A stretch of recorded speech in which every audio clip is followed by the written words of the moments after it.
Գրող, բանաստեղծ, արձակագիր, արվեստաբան, գրականագետ Կոստան Զարյանի 141-ամյակին նվիրված միջոցառումները մեկնարկեցին Արարատյան մարդը ցուցահանդեսի բացմամբ և քաղաքային քանդակի ներկայացմամբ։ Կոստան Զարյանը երևի ամենամեծ գրողն է, նա համաշխարհային գրող է, միջազգային, տիեզերական։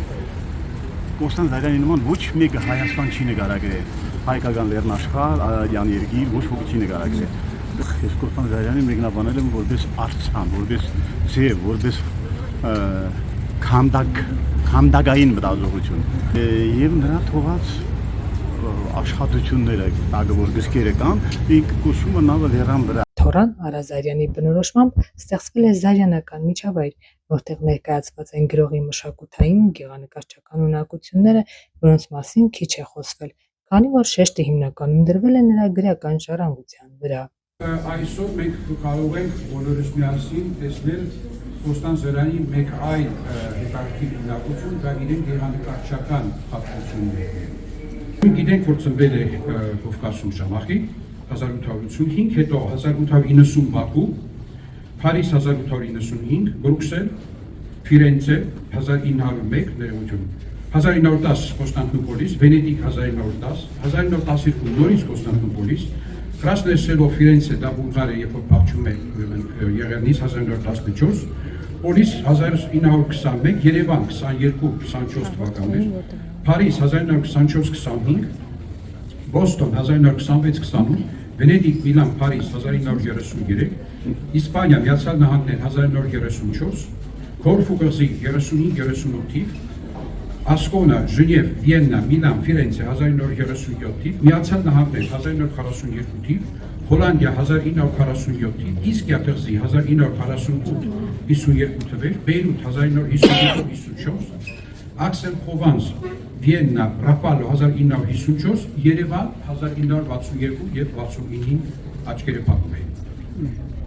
Դուք տեսնում եք ինչպիսի աշխարհագրություն է այստեղ։ Այսինքն միգուցե մենք հիմա ով հնարավորություն ունի, կարող այցելել այսին թվարկած շատ երկրներ որպես տուրիստ, որպես հետաքրքրվող։ Ինքը այդ նպատակը չի ունեցել։ Ինքը հաճախել է այս բոլոր երկրները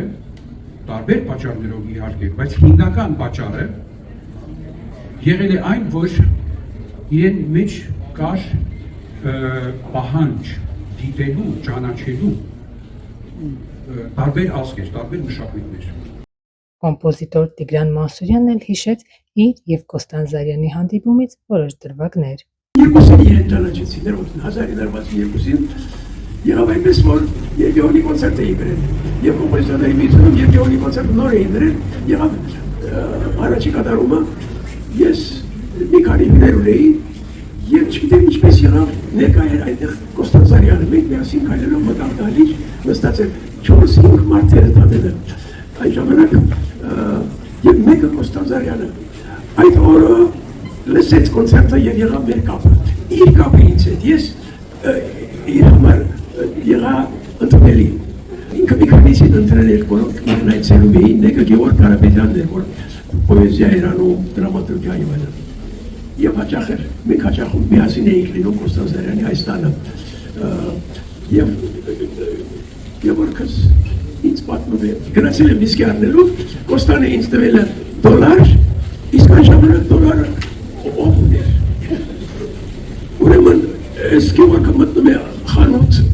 վիսկին առնելու, սրան պատմում են, կրես դոլար որտեղից, ու տանում են ոստի գրատում։ Գևորգս ասում է, ես այնտեղից ասեցի, ախր սա ես առում եմ Կոստան Զարյանի վարման, կարճ ասած ստիպված եղա զանգել Կոստանին։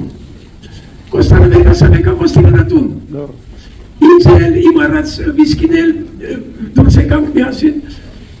այսպեսի տարօրինակ իրադրությունը միջով էր անցնում։ Այնպես չէ, որ մեծանուն գրող Երևան է եկել և իր շուրջը ցնծություն է, հատուկ այդ մարդկանց հետ էր ինքը շփվում։